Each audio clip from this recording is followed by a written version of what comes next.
20 ಶಾಸಕರ ಬೆಂಬಲದ ಪತ್ರವನ್ನು ಈಗ ವಿಜಯ್ ಅವರು ಕೊಟ್ಟಿದ್ದಾರೆ.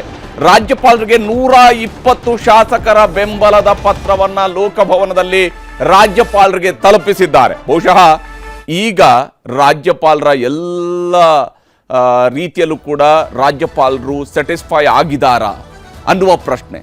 ಅವರಿಗೆ ಸ್ಯಾಟಿಸ್ಫ್ಯಾಕ್ಷನ್ ಆಗುವ ನಂಬರ್ ಈಗ ತಲುಪಿದೆಯಾ? ಇಲ್ಲಿವರೆಗೆ ರಾಜ್ಯಪಾಲರು ಸ್ಯಾಟಿಸ್ಫೈ ಆಗಿರಲಿಲ್ಲ ಅಂತಿತ್ತು, ಈಗ ಅವರು ಸ್ಯಾಟಿಸ್ಫೈ ಆಗ್ತಾರಾ?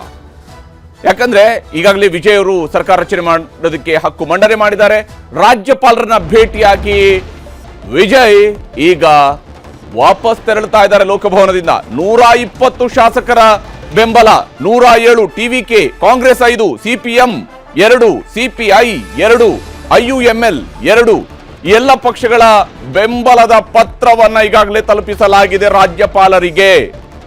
ಅಲ್ಲಿಗೆ ಯಾವ ಪ್ರೀಪೋಲ್ ಅಲಯನ್ಸ್ ನಲ್ಲಿ ಇದ್ದಂತಹ ಪಕ್ಷಗಳು ಕೂಡ ಈಗ ಟಿವಿಕೆಯ ಜೊತೆಗಿದ್ದಾವೆ, ವಿಸಿಕೆಯ 2, IUML 2.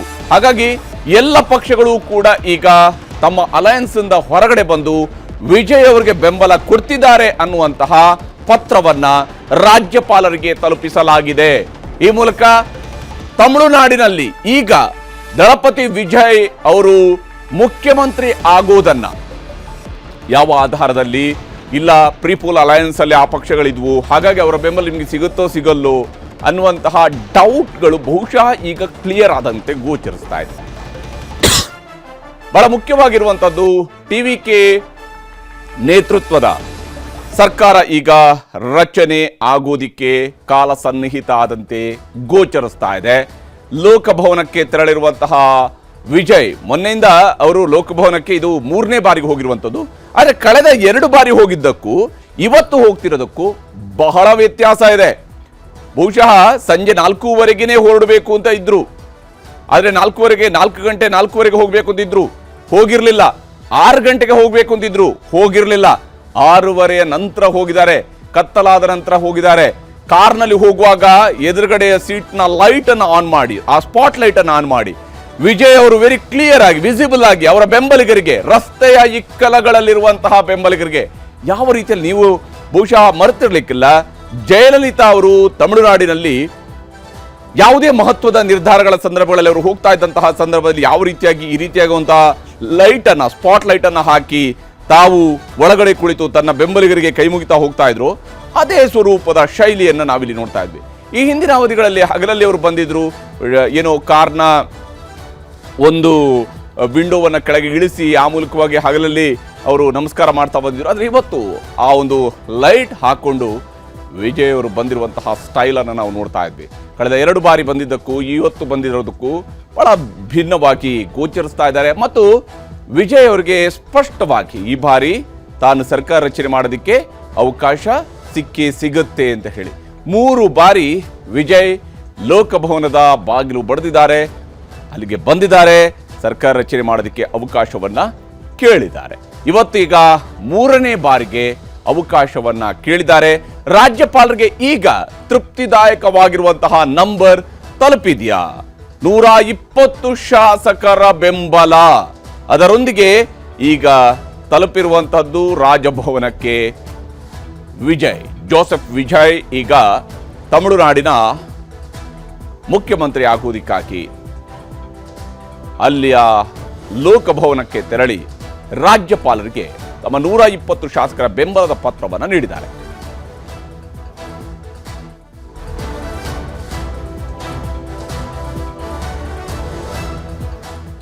ಸಂಕೇತ್ ರಣಗಿಯವರ ಹತ್ರ ಆವಾಗಲೇ ಮಾತಾಡ್ತಾ ಇದ್ದೆ. ಒಂದು ಪ್ರಶ್ನೆ ಸಂಕೇತ್ ರಣಗಿಯವರೇ, ಇದು ನಾನು ಅದನ್ನೇ ಕರ್ನಾಟಕ ಮತ್ತು ತಮಿಳುನಾಡಿನ ಉದಾಹರಣೆಯನ್ನು ಕೊಡೋದಕ್ಕೆ ಹೊರಟಿರುವಂಥ ಕಾರಣ ಇಷ್ಟೇನೆ. 2018ರ ರಿಸಲ್ಟ್ನಲ್ಲಿ 104 ಸೀಟ್ ಗೆದ್ದಿದ್ದಂತಹ ಬಿಜೆಪಿ, 80 ಸೀಟ್ ಗೆದ್ದಿದ್ದಂತಹ ಕಾಂಗ್ರೆಸ್ ಮತ್ತು 34 ಸೀಟ್ ಗೆದ್ದಿದ್ದಂತಹ JDS, ಈ ಪಕ್ಷಗಳ ನಡುವೆ ಒಂದು ಮೈತ್ರಿ ಆಗುವಂತಹ ಸಂದರ್ಭದಲ್ಲಿ ಅವತ್ತು ಯಾವ ಸ್ವರೂಪದಲ್ಲಿ ಅಂದರೆ ಯಾವುದೇ ಪ್ರೀಪೋಲ್ ಅಲಯನ್ಸ್ಗಳಿರಲಿಲ್ಲ. JDS ಕೂಡ ಬಿಜೆಪಿಗೆ ಬೆಂಬಲ ಕೊಡಬಹುದಾಗಿರುವಂಥ ಒಂದು ಸಾಧ್ಯತೆ ಇದ್ದೇ ಇತ್ತು.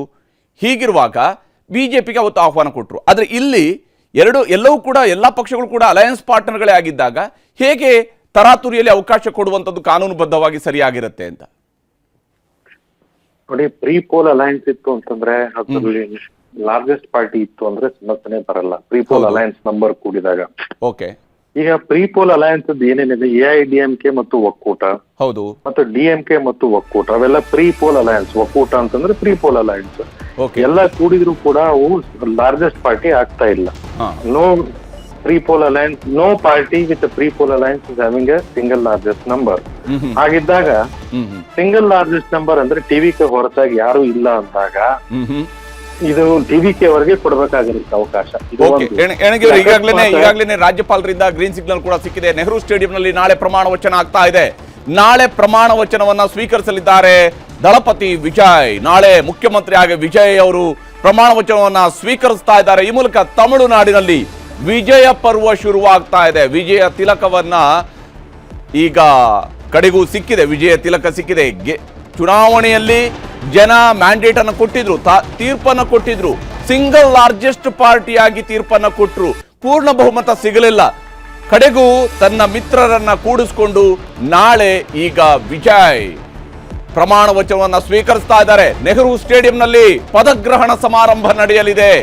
ನಾಳೆನೇ ಮುಖ್ಯಮಂತ್ರಿಯಾಗಿ ಯಾವುದೇ ವಿಳಂಬ ಇಲ್ಲ. ಮುಹೂರ್ತ ಅವು ಇವು ಯಾವುದೋ ವಿಚಾರಗಳ ಕಾರಣಕ್ಕಾಗಿ ಮುಂದೂಡಿಕೆ ಮಾಡೋಂಥದ್ದು ಯಾವ ಬಗ್ಗೆ ಯೋಚನೆ ಮಾಡಿಲ್ಲ ವಿಜಯ್ ಅವರು. ನಾಳೆಯೇ ಅವರು ಪ್ರಮಾಣ ವಚನವನ್ನ ಸ್ವೀಕರಿಸ್ತಾ ಇದ್ದಾರೆ. ನೆಹರು ಸ್ಟೇಡಿಯಂನಲ್ಲಿ ಪದಗ್ರಹಣ ಸಮಾರಂಭ ನಡೆಯಲಿದೆ. ನಾಳೆ ಎರಡೆರಡು ರಾಜ್ಯಗಳಲ್ಲಿ ಮುಖ್ಯಮಂತ್ರಿಗಳ ಪದಗ್ರಹಣ ಆಗ್ತಾ ಇದೆ. ಪಶ್ಚಿಮ ಬಂಗಾಳದಲ್ಲೂ ಕೂಡ ನಾಳೆ ಸುವೇಂದು ಅಧಿಕಾರಿ ಅವರ ದರ್ಬಾರ್ ಶುರುವಾಗ್ತಾ ಇದೆ. ತಮಿಳುನಾಡಿನಲ್ಲಿ ವಿಜಯ್ ದಳಪತಿ ಅವರ ಒಂದು ದರ್ಬಾರ್ ಸರ್ಕಾರ್ ಶುರುವಾಗ್ತಾ ಇರುವಂಥದ್ದು. ವಿಜಯ್ ಅವರಿಗೆ ಅಲಯನ್ಸ್ ಪಾರ್ಟ್ನರ್ಗಳಾಗಿ ಸಣ್ಣ ಸಣ್ಣ ಪಕ್ಷಗಳು, ಯಾಕಂದ್ರೆ ತಮಿಳುನಾಡಿನ ರಾಜಕೀಯದಲ್ಲಿ ಮಿತ್ರ ಪಕ್ಷಗಳ ಜೊತೆಗೇನೆ ಸರ್ಕಾರ ರಚನೆ ಮಾಡುವಂಥದ್ದು. ಅದಕ್ಕೆ ಸುಮಾರು 40-50 ವರ್ಷಗಳ ಇತಿಹಾಸ ಇದೆ. ಎಲ್ಲ ಸಣ್ಣ ಸಣ್ಣ ಪಕ್ಷಗಳು ಸೇರ್ಕೊಂಡು ಬೆಂಬಲವನ್ನ ಕೊಡ್ತವೆ, ಒಂದು ಅಲಯನ್ಸ್ ಜೊತೆಗಿರ್ತವೆ. ಅದರ ಮುಂದುವರೆದ ಭಾಗ ಇದು ಪೋಸ್ಟ್ ಪೋಲ್ ಅಲಯನ್ಸ್ನ ಮೂಲಕವಾಗಿ ನಡೀತಾ ಇದೆ.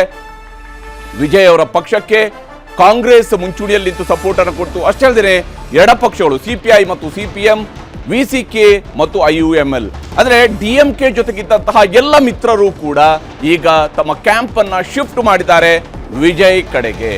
ಅಲ್ಲೂ ಅಧಿಕಾರದಲ್ಲಿದ್ರು, ಈಗ ಮತ್ತೆ ಅಧಿಕಾರದಲ್ಲಿ ಇರ್ತಾರೆ ಮುಂದಿನ 5 ವರ್ಷಗಳ ಕಾಲನೋ ಅಥವಾ ಎಲ್ಲಿವರೆಗೆ ಈ ಸರ್ಕಾರ ನಡೆಯುತ್ತೋ ಅಲ್ಲಿವರೆಗೆ. ಯಾಕಂದ್ರೆ ವಿಜಯ್ ಅವರಿಗೆ ಇರುವಂತಹ ಈಗಿನ ಮ್ಯಾಂಡೇಟ್ನ ಆಧಾರದಲ್ಲಿ ನೋಡಿದ್ರೆ ಬಹಳ ಥಿನ್ ಮೆಜಾರಿಟಿ ಇರುತ್ತೆ.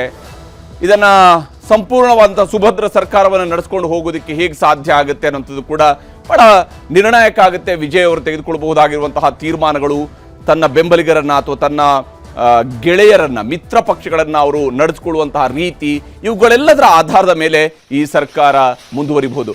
ವಿಜಯೋತ್ಸವ ನಡೀತಾ ಇದೆ. ಟಿವಿಕೆ ಬೆಂಬಲಿಗರ ಸಂಭ್ರಮಾಚರಣೆ ಮುಗಿಲು ಮುಟ್ಟಿದೆ.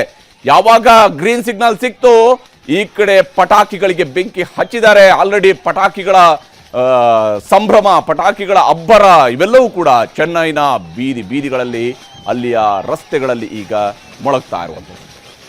ಇನ್ನು ಗೆದ್ದಂತಹ ಪಕ್ಷಗಳಲ್ಲಿ ಯಾರೂ ಕೂಡ ಸಪ್ರೇಟ್ ಆಗಿ ಇರಲಿಲ್ಲ, ಅಂದ್ರೆ ಪಕ್ಷೇತರರಾಗಿ ಯಾರೂ ಕೂಡ ಗೆದ್ದು ಬಂದಿರಲಿಲ್ಲ. ಯಾವ ಹಂತದಲ್ಲಿ ನೋಡಿದ್ರು ಕೂಡ ಎಲ್ಲ ಅಲಯನ್ಸ್ಗಳಲ್ಲಿ ಕೂತ್ಕೊಂಡಿದ್ರು. ಈ ಅಲಯನ್ಸ್ ಅನ್ನು ಮುರಿದು ಅವರು ಬರ್ತಾರಾ ಬರಲ್ವಾ ಅನ್ನೋದ್ರ ಬಗ್ಗೆ ಒಂದಿಷ್ಟು ಅನುಮಾನಗಳು ಬಹುಶಃ ರಾಜ್ಯಪಾಲರಿಗೆ ಇದ್ದಿರಲೂಬಹುದು. ಈ ಕಾರಣಕ್ಕಾಗಿ ಅವರು ನನಗೆ 118 ನಂಬರನ್ನು ತೋರಿಸಿ ಅಂತ ಕೇಳಿರಬೇಕು. ಅದೀಗ ನಾಳೆ ಬೆಳಗ್ಗೆ 11 ಗಂಟೆಗೆ ನೆಹರು ಸ್ಟೇಡಿಯಂನಲ್ಲಿ ಪದಗ್ರಹಣ ಸಮಾರಂಭ ನಡೆಯುತ್ತೆ. ಒಂದು ಅನುಕೂಲವನ್ನ ಗವರ್ನರ್ ಕೂಡ ಇಲ್ಲಿ ವಿಜಯ್ ಅವರಿಗೆ ಪರೋಕ್ಷವಾಗಿ ಮಾಡಿಕೊಟ್ಟಿದ್ದಾರೆ. ಅದೇನಂದ್ರೆ, ಒಂದು ವೇಳೆ ಇವರು ಹೇಳಿದಂಗೆ 7ನೇ ತಾರೀಕಿಗೆ ವಿಜಯ್ ಅವರಿಗೆ ಪ್ರಮಾಣ ವಚನವನ್ನು ಬೋಧಿಸಿ 9ನೇ ತಾರೀಕಿಗೆ ಅಥವಾ ನಾಳೆನೇ ನೀವು ನಿಮ್ಮ ಬಹುಮತವನ್ನು ಸಾಬೀತುಪಡಿಸಿ ಅಂತ ಹೇಳಿದ್ದಿರ್ತಿದ್ರೆ, ಅಥವಾ 9ನೇ ತಾರೀಕಿಗೆ ಸಾಬೀತುಪಡಿಸಿ ಅಂತ ಹೇಳಿದ್ದಿರ್ತಿದ್ರೆ ಇನ್ನಷ್ಟು ರಾಜಕೀಯದ ಬೆಳವಣಿಗೆಗಳಾಗಬಹುದಾಗಿತ್ತೋ ಏನೋ. ಆದರೆ ರಾಜ್ಯಪಾಲರೇ ಇದನ್ನ ವಿಳಂಬ ಮಾಡಿದ ಕಾರಣದಿಂದಾಗಿ ವಿಜಯ್ ಅವರಿಗೆ ಪರೋಕ್ಷವಾಗಿ ಅದು ಅನುಕೂಲವೇ ಆಯಿತು. ತಮಗೆ ಬೇಕಾದಂತಹ ನಂಬರ್ಗಳನ್ನೆಲ್ಲ ಅವರು ಮೊದಲಿಗೆನೇ ಹೊಂದಿಸ್ಕೊಂಡ್ರು. ಯಾಕಂದರೆ ಮುಖ್ಯಮಂತ್ರಿ ಆದ ನಂತರ ಅವರು ಬೆಂಬಲವನ್ನು ಕೇಳ್ತಾ ಕೂತ್ಕೊಂಡಾಗ ಬರಬಹುದಾಗಿರುವಂತಹ ಬೆಂಬಲದಲ್ಲಿ ಒಂದಷ್ಟು ಎಕ್ಸ್ಟ್ರಾ ಡಿಮ್ಯಾಂಡ್ಗಳು ಕ್ರಿಯೇಟ್ ಆಗುವಂತಹ ಸಾಧ್ಯತೆ ಇತ್ತು. ಯಾಕಂದ್ರೆ ವಿಜಯ್ ಅವರ ಮೇಲೆ ಒತ್ತಡವನ್ನು ಹೇರುವಂತಹ ಸಾಧ್ಯತೆ ಇತ್ತು.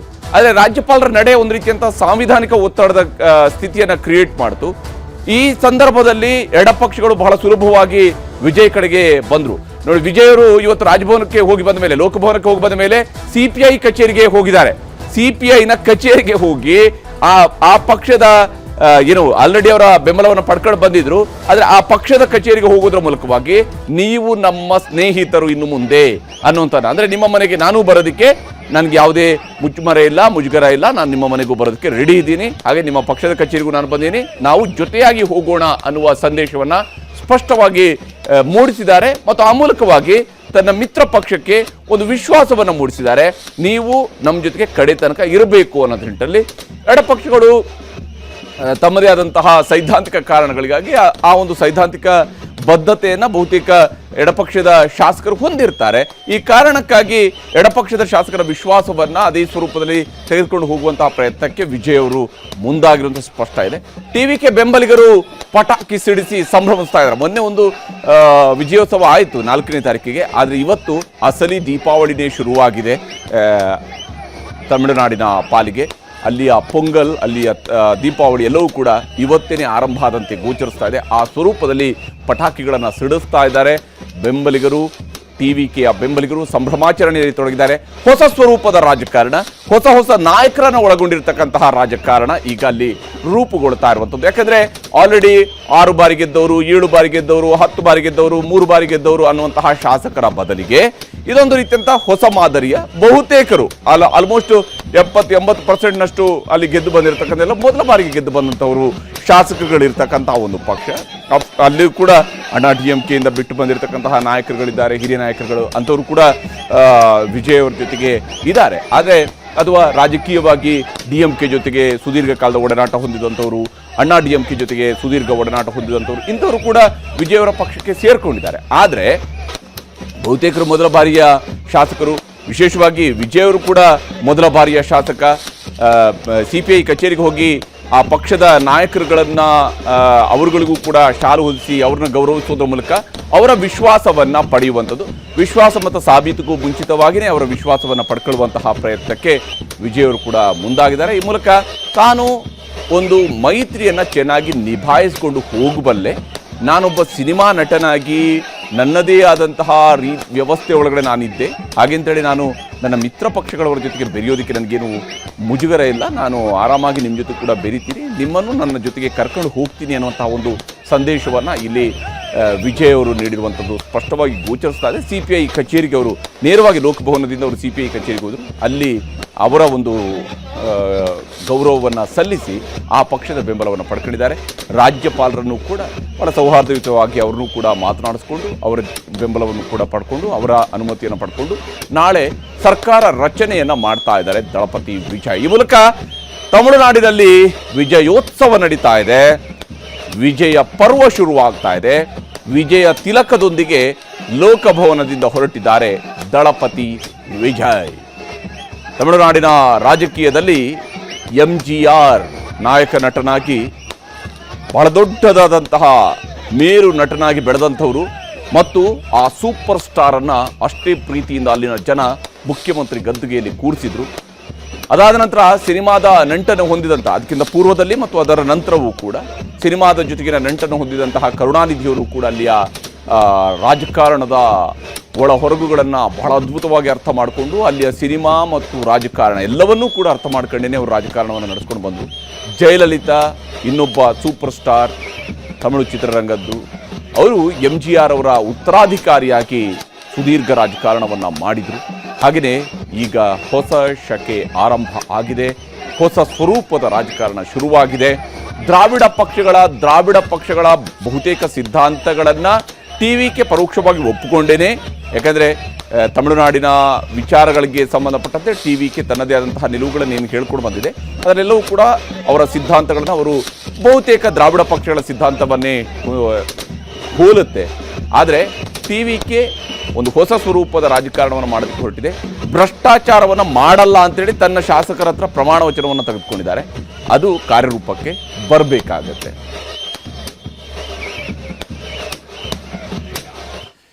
ಇಷ್ಟಕ್ಕೂ ಯಾವ ಸ್ವರೂಪದಲ್ಲಿ ಸರ್ಕಾರ ರಚನೆ ಆಗ್ತಾ ಇದೆ, ಏನೇನು ಆಯಿತು ಅನ್ನೋದನ್ನು ನಾವು ಗಮನಿಸಬೇಕು.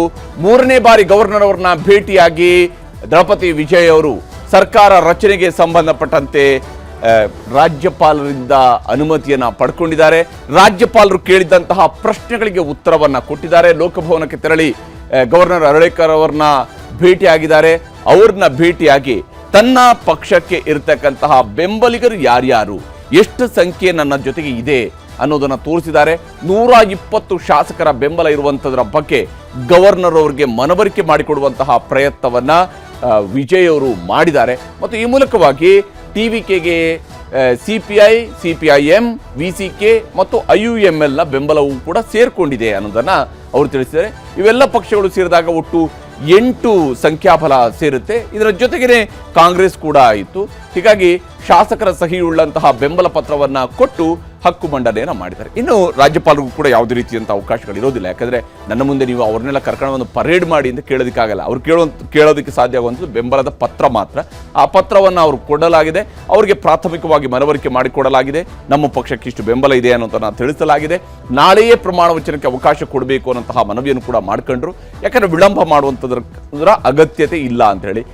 ನಮ್ಮಲ್ಲಿ ಕೆಲವೊಂದು ಸಲ ನಾವು ನೋಡ್ತೀವಿ, ಭಾಳಷ್ಟು ಮುಹೂರ್ತಗಳನ್ನು ನೋಡಿ ಆ ಮುಹೂರ್ತದ ಆಧಾರದ ಮೇಲೆ ಏನು ಪ್ರಮಾಣ ವಚನ ಸ್ವೀಕಾರ ಸಮಾರಂಭವನ್ನು ಇಷ್ಟೇ ಹೊತ್ತಿಗೆ ಮಾಡಬೇಕು ಅಂದರೆ ಆ ರೀತಿಯಾಗಿ ಬಹುಶಃ ತಮಿಳುನಾಡಿನಲ್ಲಿ ಮಾಡ್ತಾ ಇಲ್ಲ. ಬದಲಿಗೆ ಪ್ರಮಾಣ ವಚನಕ್ಕೆ ಗವರ್ನರ್ ಕಡೆಯಿಂದ ಗ್ರೀನ್ ಸಿಗ್ನಲ್ ಸಿಗ್ತಾ ಇದೆ ಅಂತಾರೆ. ನಾಳೆನೇ ಪ್ರಮಾಣ ವಚನ ಅನ್ನುವಂತಹ ತೀರ್ಮಾನಕ್ಕೆ ಬಂದಿದ್ದಾರೆ ದಳಪತಿ ವಿಜಯ್. ಒಂದು ಸುದೀರ್ಘ ರಾಜಕಾರಣ ಮಾಡುವ ಅವಕಾಶ ದಳಪತಿ ವಿಜಯ್ ಅವರ ಮುಂದೆ ಇದೆ.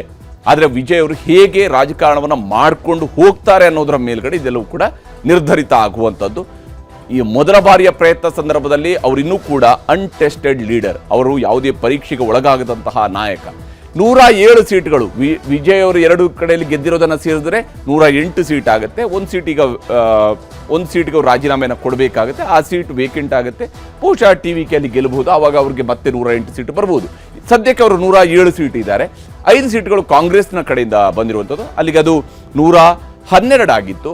ಈಗ CPI, CPIM, VCK ಮತ್ತು IUML ಈ ಇಷ್ಟೂ ಪಕ್ಷಗಳು ಕೂಡ ಕಾಂಗ್ರೆಸ್ನಿಂದ ಹಿಡಿದು IUML ತನಕ ಇವಿಷ್ಟೂ ಪಕ್ಷಗಳು ಕೂಡ DMKಯ ಮಿತ್ರರೇ.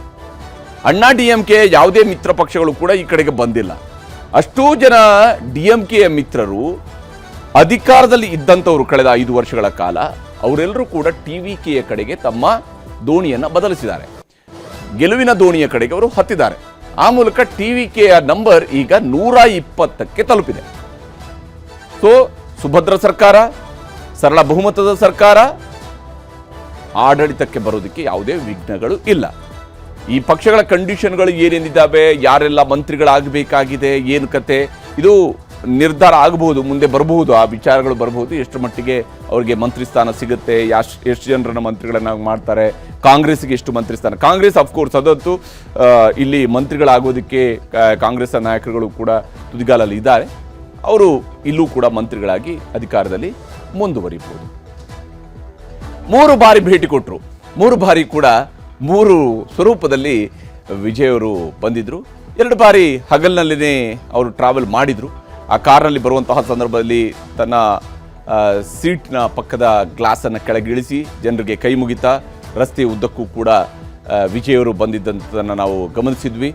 ಅದಾದ ನಂತರ 2ನೇ ಬಾರಿ ಮತ್ತೊಂದು ಬೇರೆ ಕಾರ್ನಲ್ಲಿ ಅವರು ಬಂದಿದ್ದರು. 3ನೇ ಬಾರಿಯೂ ಕೂಡ ಬಹುಶಃ ಬೇರೆ ಕಾರ್ನಲ್ಲಿ ಅವರು ಬಂದಿದ್ದಾರೆ. 3 ಬಾರಿ ಕೂಡ 3 ಡಿಫ್ರೆಂಟ್ ಕಾರ್ಗಳಲ್ಲಿ ಬಂದಂಗೆ ಕಾಣ್ತಾ ಇದೆ ಅದು. ಬಟ್ 3ನೇ ಕಾರ್ ಯಾವುದು ಪರ್ಟಿಕ್ಯುಲರ್ ಗೋಚರಿಸ್ತಾ ಇಲ್ಲ ಈ ದೃಶ್ಯದಲ್ಲಿ. ಆದರೆ 3ನೇ ಬಾರಿ ಬಂದಾಗ ಒಂದು ವಿಶೇಷವನ್ನು ನಾವಿಲ್ಲಿ ಗಮನಿಸಬೇಕು. ವಿಜಯ್ ಅವರು ತನ್ನ ಮುಂದಿನ ಸೀಟ್ನಲ್ಲಿ ಆ ಲೈಟನ್ನು ಆನ್ ಮಾಡಿ, ಹೇಗೆ ಜಯಲಲಿತಾ ಅವರು ತಮಿಳುನಾಡಿನಲ್ಲಿ ಜಯಲಲಿತಾ ಅವರು ಓಡಾಡುವ ಸಂದರ್ಭದಲ್ಲಿ ಹೇಗೆ ತನ್ನ ಮುಂಭಾಗದ ಲೈಟನ್ನು ಆನ್ ಮಾಡ್ಕೊಂಡು ಎರಡೂ ಕಡೆಯ ರಸ್ತೆಯ ಎರಡೂ ಬದಿಯಲ್ಲಿದ್ದಂತಹ ಬೆಂಬಲಿಗರಿಗೆ ನಮಸ್ಕಾರ ಮಾಡ್ತಾ ಹೋಗ್ತಿದ್ರಲ್ಲ, ಬಹುತೇಕ ಅದೇ ಶೈಲಿಯನ್ನು ಹೋಲುತ್ತೆ ಇವತ್ತು ವಿಜಯ್ ಅವರು ಬಂದಿರುವಂತಹ ರೀತಿ.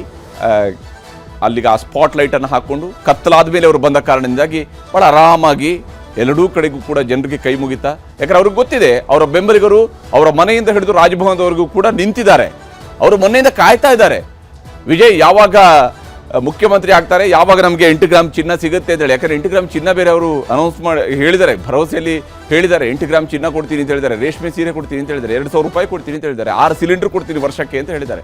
ಇವೆಲ್ಲವೂ ಕೂಡ ಉಚಿತವಾಗಿ ಸಿಗ್ತಾ ಇರುವಂಥದ್ದು ವಿಜಯ್ ಅವರ ಕಡೆಯಿಂದ. ಈ ರೀತಿಯಂಥ ಭರವಸೆಗಳು ಕೂಡ ಕೊಟ್ಟಿದ್ದಾರೆ. ಅವರು ಗೆಲ್ಲೋದು ಕೇವಲ ಅವರು ಒಬ್ಬ ನಾಯಕ ನಟ ಅನ್ನೋ ಕಾರಣಕ್ಕಾಗಲ್ಲ, ಅವರ ಭರವಸೆಗಳು ಕೂಡ ಬಹಳ ಇಂಟ್ರೆಸ್ಟಿಂಗ್ ಆಗಿದೆ. ಗ್ಯಾರಂಟಿ ಸ್ಕೀಮ್ಗಳು ಬಹಳ ಇಂಟ್ರೆಸ್ಟಿಂಗ್ ಆಗಿದ್ದಾವೆ.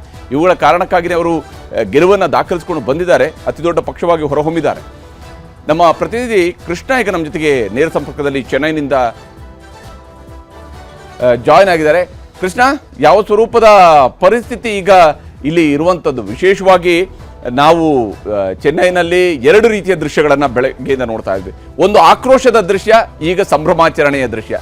ಮೊದಲಿಗೆ ಸಂಭ್ರಮಾಚರಣೆಯ ದೃಶ್ಯದಲ್ಲೇ ಹೋಗೋಣ. ಯಾವ ಸ್ವರೂಪದ ಸಂಭ್ರಮ ಈಗ ಅವರ ಅಭಿಮಾನಿಗಳಲ್ಲಿ ಮನೆ ಮಾಡಿದೆ? ಯಾವ ವಾತಾವರಣ ನೀವು ಚೆನ್ನೈನಲ್ಲಿ ಇವತ್ತೀಗ ನೋಡ್ತಾ ಇದ್ದೀರಿ? ಹರಿಪ್ರಸಾದ್, ಸದ್ಯದ ಮಟ್ಟಿಗೆ ನಾವು ನೋಡೋದಾದ್ರೆ ನಟ ವಿಜಯ್ ಅವರು ಅಷ್ಟು ಖುಷಿಯಲ್ಲಿದ್ದಾರೆ. ಅವರ ಅಭಿಮಾನಿಗಳು ಕೂಡ ಒಂದು ರೀತಿ ಸಂತಸದಲ್ಲಿರುವಂತದ್ದು. ಯಾಕಂದ್ರೆ ಫಲಿತಾಂಶ ಬಂದು 3-4 ದಿನಗಳಾದರೂ ಕೂಡ ಇಲ್ಲೊಂದ್ ಕಡೆ ಸರ್ಕಾರ ರಚನೆ ಮಾಡುವಂತ ನಿಟ್ಟಿನಲ್ಲಿ ನಟ ವಿಜಯ್ ಅವರು ಕೂಡ ಮುಂದಾಗಿರಲಿಲ್ಲ. ಯಾಕಂದ್ರೆ ಬಹುಮತದ ಕೊರತೆಯನ್ನ ಕಾಣ್ತಾ ಇದ್ರು. ಶಾಸಕರ ಸಂಖ್ಯಾ ಬಲವನ್ನು ಕೂಡ ಅವರು ಎದುರು ನೋಡ್ತಾ ಇದ್ರು. ಯಾವಾಗ ಶಾಸಕರ ಬೆಂಬಲ ಸಿಕ್ಕಿದೆಯೋ ಇದೀಗ ಇಲ್ಲೊಂದ್ ಕಡೆ ಸರ್ಕಾರ ರಚನೆ ಮಾಡುವಂತ ನಿಟ್ಟಿನಲ್ಲಿ ಒಂದು ರೀತಿ ಸಂಪೂರ್ಣವಾದಂತಹ ಆತ್ಮವಿಶ್ವಾಸದಲ್ಲಿ ನಟ ವಿಜಯ್ ಅವರು ಇರುವಂತದ್ದು. ಹಾಗಾಗಿನೇ ಇವತ್ತು ಚೆನ್ನೈನಲ್ಲಿರತಕ್ಕಂಥ ಲೋಕಭವನಕ್ಕೆ ನೇರವಾಗಿ ಬಂದು ಸಂಜೆ 6:30 ಸುಮಾರಿಗೆ ಬಂದು ಗವರ್ನರ್ ಅನ್ನ ಭೇಟಿಯನ್ನ ಮಾಡೋದ್ರ ಮುಖಾಂತರವಾಗಿ ಗವರ್ನರ್ ಏನು ಇಷ್ಟು ದಿನಗಳ ಕಾಲ ಕೇಳಿದ್ರು ಸಂಖ್ಯಾಬಲ ಅಂದ್ರೆ 118 ಮ್ಯಾಜಿಕ್ ನಂಬರ್ ಎಲ್ಲಿದೆ ಅನ್ನೋದು ಪ್ರಶ್ನೆಯನ್ನ ಮಾಡಿದ್ರು. ಅದಕ್ಕೆ ಹೆಚ್ಚಿನದಾಗಿ ಅಂದ್ರೆ 121 ಶಾಸಕರ ಸಂಖ್ಯೆಯ ಒಂದು ಸಹಿ ಪತ್ರವನ್ನ ನಟ ವಿಜಯ್ ಅವರು ಇವತ್ತು ಗವರ್ನರ್ಗೆ ತಲುಪಿಸಿರುವಂತದ್ದು. ಗವರ್ನರ್ ಭೇಟಿ ಮಾಡಿದ ಸಂದರ್ಭದಲ್ಲೂ ಕೂಡ ನಟ ವಿಜಯ್ ಅವರು ಒಂದು ರೀತಿ ಸಂತಸದಿಂದನೇ ಇದ್ರು. ಮತ್ತೆ ಗವರ್ನರ್ ಕೂಡ ಸಂತಸದಿಂದ ಅವ್ರನ್ನ ಬರವರ ಮಾಡ್ಕೊಳ್ಳೋದ್ರ ಮುಖಾಂತರವಾಗಿ ಆತ್ಮೀಯವಾಗಿ ಚರ್ಚೆ ಕೂಡ ಮಾಡಿದ್ರು. ಆ ಮುಖಾಂತರವಾಗಿ ಈಗಾಗಲೇ ಕಾಂಗ್ರೆಸ್ನ 5 ಏನು ಟಿವಿಕೆ 108, ಅದ್ರ ಜೊತೆಗೆ ಸಿಪಿಐ, ಸಿಪಿಎಂ, ಅದ್ರ ಜೊತೆಗೆ ಯುಎಂಎಲ್ ಅಂದ್ರೆ ಮುಸ್ಲಿಂ ಲೀಗ್ ಮತ್ತೆ ವಿಸಿಕೆ ಮತ್ತೆ ಎಎಂಕೆ ಈ ಒಟ್ಟು ಜನ ಶಾಸಕರು ಸೇರಿದ್ರೆ 121 ಶಾಸಕರ ಸಂಖ್ಯೆಯ ಒಂದು ಬಲದ ಒಂದು ಸಹಿ ಪತ್ರವನ್ನ ಏನು ಸರ್ಕಾರ ರಚನೆ ಮಾಡುವಂತ ಸಂದರ್ಭದಲ್ಲಿ ಯಾವುದೇ ಒಂದು ನಾಯಕ ಹಕ್ಕುಪತ್ರವನ್ನ ಕೊಡ್ತಾರೆ. ಆ ಹಕ್ಕುಪತ್ರದಲ್ಲಿ ಶಾಸಕರ ಸಹಿ ಮಾಡಿರುವಂತಹ ಒಂದು ಸಂಪೂರ್ಣವಂತ ಲೆಟರ್ ಗಳನ್ನ ಈಗ ಗವರ್ನರ್ಗೆ ಕೊಟ್ಟಿರುವಂತದ್ದು. ಬಹುಶಃ ನಟ ವಿಜಯ್ ಅವರು ಒಂದು ರೀತಿ ಪಾಸಿಟಿವ್ ಆಗಿ ಹೋಗಿದ್ದಾರೆ. ಗವರ್ನರ್ ಕೂಡ ಒಂದು ರೀತಿ ಅವ್ರಿಗೆ ಖುಷಿ ತಲುಪುವಂತ ಒಂದು ಸಂದೇಶವನ್ನ ಕೊಡುವಂತ ನಿರೀಕ್ಷೆಯಲ್ಲಿ ಈ ನಟ ವಿಜಯ್ ಅವರು ಕೂಡ ಮುಂದಾಗಿರುವಂತದ್ದು. ಹಾಗಾಗಿನೇ ಈಗ ಅವರು ಭೇಟಿಯ ಬಳಿಕವಾಗಿ ಒಂದು ರೀತಿ ಸಂತೋಷದಿಂದ ಸಿಪಿಐ ಕಚೇರಿಗೆ ತೆರಳಿದ್ದಾರೆ. ಸಿಪಿಐ ನಾಯಕರನ್ನ ಭೇಟಿಯನ್ನ ಮಾಡೋದ್ರ ಮುಖಾಂತರವಾಗಿ ಏನು ಅವ್ರ ಬೆಂಬಲವನ್ನು ಕೊಟ್ಟಿದ್ದಾರೆ, ಬರುವಂತ ದಿನಗಳಲ್ಲಿ ಯಾವ ರೀತಿಯಾಗಿ ಅವ್ರು ನೋಡ್ಕೊಳ್ಬೇಕು ಅನ್ನೋ ನಿಟ್ಟಿನಲ್ಲಿ ಈಗಾಗಲೇ ಅವರ ಚರ್ಚೆಗೂ ಕೂಡ ಹೋಗಿರುವಂತದ್ದು. ಇನ್ನೇನು ಕೆಲವೇ ಇಲ್ಲಿ ಈಗಾಗಲೇ ಗವರ್ನರ್ ಅವ್ರ ಕಡೆಯಿಂದ ಏನೋ ಗ್ರೀನ್ ಸಿಗ್ನಲ್ ಸಿಕ್ಕಿದೆ, ಸರ್ಕಾರ ನಾಳೆನೇ ರಚನೆ ಆಗುತ್ತೆ, ನಾಳೆನೇ ಪ್ರಮಾಣ ವಚನ ಕೂಡ ಆಗುತ್ತೆ ಅನ್ನೋಂಥದ್ದಿದೆ. ಆದ್ರೆ ಇವತ್ತು ಬೆಳಗ್ಗಿಂದ ವಾತಾವರಣ ಹೇಗಿತ್ತು ಕೃಷ್ಣ ಚೆನ್ನೈನಲ್ಲಿ ನೋಡಿದಾಗ? ವಿಶೇಷವಾಗಿ ಯಾಕಂದ್ರೆ ಟಿವಿಕೆಯ ಬೆಂಬಲಿಗರು, ಬಹುಪಾಲು ಬೆಂಬಲಿಗರು, ವಿಜಯ್ ಅವರ ಬೆಂಬಲಿಗರು ಎಲ್ಲರೂ ಕೂಡ ಸಿನಿಮಾದ ಮೂಲಕವಾಗಿ ಬಂದಿರತಕ್ಕಂತಹ ಫ್ಯಾನ್ಸ್ ಕೂಡ ಇರೋದ್ರಿಂದಾಗಿ ಅವರಲ್ಲಿ ಒಂದು ಅಭಿಮಾನ, ಆಕ್ರೋಶ, ಯಾಕಂದ್ರೆ ಬಹಳ ಇಮೋಷನಲ್ ಆಗಿ ಅವರು ಕನೆಕ್ಟ್ ಆಗುವಂತಹವರು ತಮ್ಮ ನಾಯಕರ ಜೊತೆಗೆ. ಈ ವಿಚಾರದಲ್ಲಿ ನೋಡಿದಾಗ ಬೆಳಗ್ಗಿಂದ ಯಾವ ರೀತಿಯಾದಂತಹ ಒಂದು ಅಸಮಾಧಾನ ಅಥವಾ ಆಕ್ರೋಶ ಅವರ ಬೆಂಬಲಿಗರಲ್ಲಿತ್ತು? ಹರಿಪ್ರಸಾದ್, ಸಾಮಾನ್ಯವಾಗಿ ಈಗ ಚುನಾವಣಾ ಪ್ರಚಾರದಲ್ಲಿ ಎಷ್ಟು ಅವರು ಜನರ ಹತ್ರ ಹೋಗಿ ಪ್ರಚಾರವನ್ನ ಮಾಡಿರೋದನ್ನ ನಾವು ನೋಡಿದೀವಿ. ಅದೇ ರೀತಿಯಾಗಿ ಎಲ್ಲೋ ಒಂದ್ ಕಡೆ ಇವತ್ತು ನಟ ವಿಜಯ್ ಅವರು ಸರ್ಕಾರ ರಚನೆಗೆ ಬಹುಮತ ಸಂಖ್ಯೆ ಕೊರತೆಯನ್ನ ಕಾಣ್ತಾ ಇದ್ರು, ಒಂದ್ ರೀತಿ ಬೇಸರದಲ್ಲಿದ್ರು. ಹಾಗಾಗಿನೇ ಓದಲ್ ಬಂದಲ್ಲಿ ಚೆನ್ನೈನಲ್ಲಿ ಎಲ್ಲೇ ಹೋದ್ರೂ ಕೂಡ ಅಭಿಮಾನಿಗಳು, ವಿಜಯ್ ಅವರ ಅಭಿಮಾನಿಗಳು, ಬೆಂಬಲಿಗರು, ಕಾರ್ಯಕರ್ತರು ಎಲ್ಲೇ ಹೋದ್ರೂ ಕೂಡ ಪ್ರತಿಭಟನೆ ಮಾಡುವಂತದ್ದು, ಆಕ್ರೋಶದ ನುಡಿಗಳನ್ನು ಆಡುವಂತದ್ದು ಎಲ್ಲ ರೀತಿ ಕಂಡುಬರ್ತಾ ಇತ್ತು. ವಿಶೇಷವಾಗಿ ಲೋಕಭವನದ ಮುಂಭಾಗದಲ್ಲೇನೆ ಇಬ್ಬರು ದಂಪತಿ ಅಂದ್ರೆ ಗಂಡ ಹೆಂಡತಿ ಇಬ್ರು ಕೂಡ ಹೋಗ್ತಾ ಇದ್ರು. ಅವರು ಕೂಡ ಪ್ಲೇ ಕಾರ್ಡ್ ಅನ್ನು ಹಿಡಿದ್ರ ಮುಖಾಂತರವಾಗಿ ನಟ ವಿಜಯ್ ಅವರ ಪರವಾಗಿ ಡಿಮ್ಯಾಂಡ್ ಅನ್ನ ಮಾಡ್ತಾ ಇದ್ರು. ಅಂದ್ರೆ ನಟ ವಿಜಯ್ ಅವರು 108 ಸ್ಥಾನವನ್ನ ಗೆದ್ದಿದ್ದಾರೆ, ಯಾಕೆ ಇನ್ನೂ ಕೂಡ ಗವರ್ನರ್ ಅವರು ಅವರಿಗೆ ಸರ್ಕಾರ ರಚನೆಗೆ ಅನುಮತಿಯನ್ನು ಕೊಡ್ತಾ ಇಲ್ಲ ಅನ್ನೋ ಪ್ರಶ್ನೆಯನ್ನು ಕೂಡ ಮಾಡ್ತಾ ಇದ್ರು. ಮತ್ತೊಂದು ಕಡೆ ಬೇರೆ ಅವರ ಮನೆಯಲ್ಲಾಗಿರ್ಬೋದು ಮತ್ತೆ ಅವ್ರು ಹೋಗುವಂತ ರಸ್ತೆಗಳಲ್ಲಾಗಿರ್ಬೋದು ತುಂಬಿ ತುಳುಕುವಂತ ಒಂದು ಅಭಿಮಾನಿಗಳ ಒಂದು ವಾತಾವರಣ ಕೂಡ ಕಂಡು ಬರ್ತಾ ಇತ್ತು. ಅದ್ರ ಜೊತೆಗೆ ವಿಶೇಷವಾಗಿ ಹರಿಪ್ರಸಾದ್ ನಿನ್ನೆ ಮತ್ತೆ ಮೊನ್ನೆ ದಿನ ಗವರ್ನರ್ ಭೇಟಿ ಮಾಡಿದ ಸಂದರ್ಭದಲ್ಲಿ ಅವರು ಸಂಖ್ಯಾಬಲವನ್ನು ಕೇಳಿದ್ರು. ಹಾಗಾಗಿ ಅವ್ರ ಜೊತೆ ಅವ್ರಿಗೆ ಒದಗಿಸೋದಕ್ಕೆ ಸಾಧ್ಯವಾಗಿರಲಿಲ್ಲ. ನಟ ವಿಜಯ್ ಅವರು ಬೇಸರದಿಂದ ನಿನ್ನೆ ಮತ್ತೆ ಮೊನ್ನೆ ಬಂದಿದ್ರು. ಇವತ್ತು ಎಲ್ಲ ಒಂದ್ ಕಡೆ 121 ಶಾಸಕರ ಸಂಖ್ಯಾಬಲ ಕೊಟ್ಟಿರತಕ್ಕಂಥ ಸಂದರ್ಭದಲ್ಲಿ ಅಧಿಕೃತವಾಗಿ ಗವರ್ನರ್ ಅವರು ಕೂಡ ಅದಕ್ಕೆ ಒಪ್ಪಿಗೆ ಕೊಡುವಂತ ಸಾಧ್ಯತೆ ಇದೆ. ಆ ಒಂದು ಸಂತೋಷದಲ್ಲಿದ್ದಾರೆ. ಆದ್ರೆ ಬಹಳ ಪ್ರಮುಖವಾಗಿ ಇವತ್ತು ಚೆನ್ನೈನಲ್ಲಿ ನಡೆದಂತಹ ವಿಶೇಷ ವಿದ್ಯಮಾನ ಅಂತಂದ್ರೆ ಹರಿಪ್ರಸಾದ್, ಎಐಡಿಎಂಕೆ ಮತ್ತೆ ಡಿಎಂಕೆ ಮಿತ್ರ ಪಕ್ಷ ಏನು ವಿರೋಧ ಪಕ್ಷಗಳೇನಿದಾವೆ ಅಂದ್ರೆ ಡಿಎಂಕೆ ಮತ್ತೆ ಎಐಡಿಎಂಕೆ ಇವರೆಲ್ಲರೂ ಶತ್ರು ಮಿತ್ರ ಅಂತ ಅಂತಾರೆ ರಾಜಕೀಯದಲ್ಲಿ. ಅದೇ ರೀತಿಯಾಗಿ ಈ ಎರಡೂ ಪಕ್ಷಗಳು ಮತ್ತೆ ಎಲ್ಲರೂ ಸೇರ್ಕೊಂಡು ಸರ್ಕಾರವನ್ನು ರಚನೆ ಮಾಡ್ತಾರೆ. ಇಲ್ಲ ಒಂದ್ ಕಡೆ ಟಿವಿಕೆ ಪಕ್ಷದ ನಾಯಕರಾಗಿರ್ತಕ್ಕಂಥ ವಿಜಯ್ ಅವರಿಗೆ ಅಧಿಕಾರವನ್ನು ತಪ್ಪಿಸ್ತಾರೆ ಅನ್ನೋ ಮಾತುಗಳು ಕೂಡ ಕೇಳಿ ಬರ್ತಾ ಇತ್ತು. ಈಗ ಇಲ್ಲಿ ಅಣ್ಣಾ ಡಿಎಂಕೆ ಮತ್ತು ಡಿಎಂಕೆ ನೋಡುವಾಗ ಇವರು ಶತ್ರುವಿನ ಶತ್ರು ಅಲ್ಲ, ಇವರು ಹುಟ್ಟುತ್ತಾಗಲೇ ಶತ್ರು, ಹುಟ್ಟಿನಿಂದಲೇ ಶತ್ರುಗಳಾಗಿ ಹುಟ್ಟಿದಂತಹ ಪಕ್ಷಗಳಿವು. ಈ ಪಕ್ಷಗಳು ಒಂದಾಗ್ತವೆ ಅನ್ನೋದನ್ನ ಅಲ್ಲಿನ ಜನ ಎಷ್ಟರ ಮಟ್ಟಿಗೆ ಅಂಥದ್ದೊಂದು ಸುದ್ದಿ ಬಂದಾಗ ಅಲ್ಲಿಯ ಜನರ ರಿಯಾಕ್ಷನ್ಸ್ ಯಾವ ಸ್ವರೂಪದಲ್ಲಿತ್ತು, ಎಷ್ಟರ ಮಟ್ಟಿಗೆ ಇವರು ಒಂದಾಗಬಹುದು ಅನ್ನೋದ್ರ ಬಗ್ಗೆ ಚರ್ಚೆಗಳಾಗ್ತಾ ಇದ್ದಾವೆ ಅಲ್ಲಿ? ಹರಿಪ್ರಸಾದ್, ಈ ವಿಚಾರ ಬಂದ ಕೂಡಲೇ ಒಂದ್ ರೀತಿ ಚೆನ್ನೈನ ಜನರು ಆಕ್ರೋಶವಾಗಿ ಮಾತಾಡ್ತಾ ಇದ್ರು. ಯಾಕಂದ್ರೆ ಯಾವುದೇ ಕಾರಣಕ್ಕೂ ಕೂಡ ಇವರು ಒಟ್ಟಾಗುವಂತದ್ದು ಇಲ್ಲ, ಬರೀ ರಾಜಕೀಯ ಪ್ರೇರಿತವಾಗಿ ತಮ್ಮ ನಾಯಕ ವಿಜಯ್ ಅವರಿಗೆ ಎಲ್ಲೊಂದ್ ಕಡೆ ಅಧಿಕಾರವನ್ನು ತಪ್ಪಿಸೋದಕ್ಕೆ ಈ ರೀತಿಯ ತಂತ್ರಗಾರಿಕೆಯನ್ನು ಮಾಡ್ತಾ ಇದ್ದಾರೆ, ರಾಷ್ಟ್ರಪತಿ ಆಳ್ವಿಕೆ ತರೋದಕ್ಕೆ ಈ ರೀತಿಯಂತ ಮಾತುಗಳನ್ನು ಆಡ್ತಾ ಇದ್ದಾರೆ ಅನ್ನೋ ಮಾತನ್ನ ಸಾರ್ವಜನಿಕರು ಆಡ್ತಾ ಇದ್ರು. ಈಗಾಗಲೇ ಎಐಡಿಎಂಕೆ ಮತ್ತೆ ಡಿಎಂಕೆ ನೀವು ಹೇಳಿದಂಗೆ ಯಾವುದೇ ಕಾರಣಕ್ಕೂ ಕೂಡ ಒಂದಾಗೋದಿಲ್ಲ. ಆದ್ರೆ ಈಗ ಬಹಳ ಪ್ರಮುಖವಾಗಿ ಗಮನಿಸಬೇಕು ಹರಿಪ್ರಸಾದ್, ನಾವು ಇಲ್ಲಿ ಎಲ್ಲೋ ಒಂದ್ ಕಡೆ ನಟ ವಿಜಯ್ ಅವರು 108 ಸ್ಥಾನವನ್ನ ಗೆದ್ದ ಕೂಡಲೇ ಎಐಡಿಎಂಕೆಯ ಬೆಂಬಲದ ನಿರೀಕ್ಷೆಯಲ್ಲಿದ್ರು.